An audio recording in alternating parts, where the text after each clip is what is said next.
వికారాబాద్ జిల్లా పరిగి మండల పరిధిలోని లక్నాపూర్ ప్రాజెక్టు వద్ద 6,83,00,000 నిధులతో చేపట్టే అభివృద్ధి పనులకు ఎమ్మెల్యే రామ్మోహన్ రెడ్డి శంకుస్థాపన చేశారు. ఈ సందర్భంగా ఎమ్మెల్యే రామ్మోహన్ రెడ్డి మాట్లాడుతూ లక్నాపూర్ ప్రాజెక్టును పర్యాటక కేంద్రంగా అభివృద్ధి చేస్తారని తెలిపారు. లక్నాపూర్ ప్రాజెక్టులో తెలంగాణ టూరిజం ఆధ్వర్యంలో బోటింగ్ ఏర్పాటు చేయడం జరిగిందని, చుట్టుపక్కల గ్రామాల ప్రజలకు ఎంతో ఆహ్లాదకరంగా ఉంటుందన్నారు. ఈ కార్యక్రమంలో ఆలయ కమిటీ చైర్మన్ సిద్ధాంతి పార్థసారథి, అధికారులు, నాయకులు పాల్గొన్నారు. జై కాంగ్రెస్! జై కాంగ్రెస్!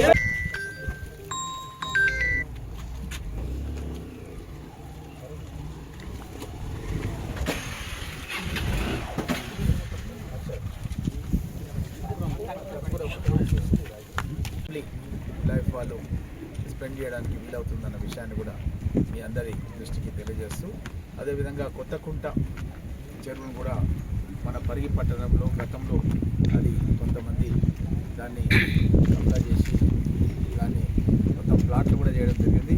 దాన్ని నేను మళ్ళీ ఉత్తమ్ కుమార్ రెడ్డి గారు ఇరిగేషన్ మినిస్టర్ గారి దృష్టికి తీసుకెళ్ళి దానికి ఫండ్స్ శాంక్షన్ చేయించి అక్కడ కూడా వర్క్ ఆల్రెడీ స్టార్ట్ చేసినాం. దాంట్లో కూడా నీళ్లు కూడా రావడం జరిగింది.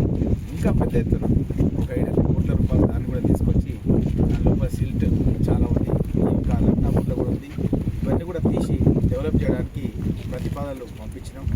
అదేవిధంగా హైదరాబాద్ మెట్రో డెవలప్మెంట్ అథారిటీ కిందకి మన పరిగి కూడా వచ్చేసి, కాబట్టి మన పరిగి మండలంలో జాఫర్పల్లి దగ్గర కూడా ఒక ఈకో అర్బన్ పార్క్ దగ్గర 140 ఎకరాల విస్తీర్ణంలో ఏర్పాటు చేయడం జరుగుతుంది. అక్కడ కూడా ఈ హెచ్ఎండిఎఫ్ ఫండ్ ద్వారా డెవలప్మెంట్ కార్యక్రమం చేస్తున్నాం అనే విషయాన్ని తెలియజేస్తూ, పరిగిని అన్ని రంగాల్లో కూడా చేపలు కానీ ఏదైనా వేసేస్తే